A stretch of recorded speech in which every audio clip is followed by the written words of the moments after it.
दंगल 2016 में आई एक sports drama film है जिसमें आमिर खान और साक्षी तन्वर की मुख्य भूमिका है। फिल्म में हमें हरियाणा के रहने वाले एक रेसलर महावीर सिंह फोगट के बारे में दिखाया गया है, जिसके पिता बस यही चाहते थे कि वह पहलवानी छोड़कर आम लोगों की तरह नौकरी करे। इस बात से दुखी होकर कि अपने देश के लिए वह मेडल नहीं जीत पाया, वह उम्मीद करता है कि उसका बेटा इसे जरूर जीतेगा। लेकिन एक एक करके जब उसे 4 बेटियां होती हैं, तब वह मेडल जीतने की उम्मीद छोड़ देता है। लेकिन एक दिन जब उसकी बड़ी बेटियां गीता और बबीता कुछ लड़कों से मारपीट करके आती हैं, तो वह उनमें पहलवान बनने की हुनर को पहचान लेता है। देखो ना भाई साहब, कितनी बुरी तरह से मारे हैं। और उनको ट्रेनिंग देने लगता है। लेकिन उनका ट्रेनिंग का तरीका बहुत ही टफ होता है, जैसे कि सुबह की एक्सरसाइज। गांव के लोगों से विरोध सहते हुए भी महावीर सिंह दोनों लड़कियों को खेतों में ट्रेनिंग देना शुरू करते हैं। पहले तो लड़कियों को उनके पिता के इस कठोर बर्ताव पर नाराजगी होती है, मगर उन्हें बाद में एहसास होता है कि वह सिर्फ उनका भला ही चाहते हैं। ये समझने के बाद उनकी लड़कियां खुद की इच्छा से कुश्ती कंपटीशन में हिस्सा लेने लगती हैं। बावड़ी होगी है तेरी छोरी,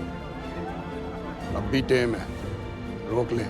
जहां वह दोनों कुछ लड़कों को भी गेम में हरा देती हैं। धीरे धीरे गीता स्टेट्स एंड नेशनल्स की जूनियर्स और सीनियर्स चैंपियनशिप जीत जाती है। हम आगे देखते हैं कि वहां से वह राष्ट्रीय स्पोर्ट्स एकेडमी की तरफ निकल पड़ती है, जो पटियाला में है, जहां उसे आने वाले कॉमनवेल्थ गेम में हिस्सा लेना था। वहां जाने के बाद गीता महावीर सिंह के सिखाए हुए डिसिप्लिन को भुला देती है। वहीं उसे उसके कोच प्रमोद कदम का ट्रेनिंग ज्यादा अच्छा और एडवांस लगने लगता है। लेकिन उसे नहीं पता था कि इस गलत ट्रेनिंग की वजह से ही वह इंटरनेशनल लेवल की मैच हार जाती है, जिससे उसका गोल्ड का सपना चूक जाता है। घर पे आने के बाद वो अपने पिता महावीर सिंह के ओल्ड टेक्निक्स का मजाक उड़ाती है।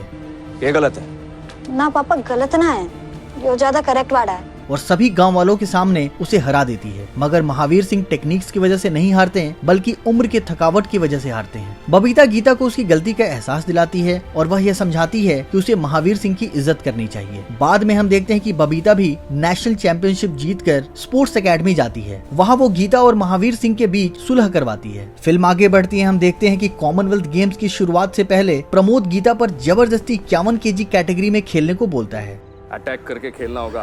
इस बात से गुस्सा होकर महावीर अपने भतीजे ओंकार के साथ पटियाला पहुंच जाता है और गीता को चुपचाप कोचिंग देना शुरू करता है। जब यह बात प्रमोद को पता चलता है, तब महावीर की दखल अंदाजी से गुस्सा होकर प्रमोद लड़कियों को सस्पेंड करने की मांग रखता है। बाद में हमें दिखता है कि स्पोर्ट्स अथॉरिटी उन्हें चेतावनी देती है और महावीर को एकेडमी में आने से मना किया जाता है और साथ ही उनकी दोनों बेटियों को बाहर जाने से रोक दिया जाता है। अपनी बेटियों को मदद करने के पक्के इरादे से महावीर गीता के पुराने गेम्स के टेप हासिल कर लेता है और फोन पर ही उनकी गलतियां सुधारने में उनकी मदद करता है। 55 किलो कैटेगरी का ये पहला सेमीफाइनल मुकाबला।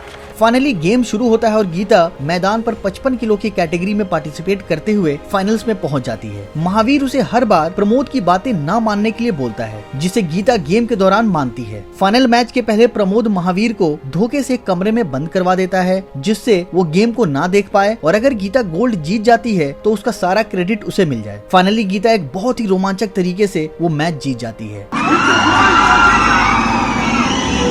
और साथ ही वह इंडिया की पहली महिला रेसलर बनती है जिसने कॉमनवेल्थ गेम में गोल्ड मेडल जीता हो। फिल्म के अंत में महावीर सिंह अपने दोनों बेटियों को गले लगाता है और सारा मीडिया उसकी तरफ दौड़ के आता है और इस तरह प्रमोद की कोशिशें नाकाम हो जाती हैं और यह फिल्म यहीं पे समाप्त हो जाता है। सो दोस्तों, मिलते हैं नए एपिसोड में। Till then, do like, share and subscribe my channel. See you soon.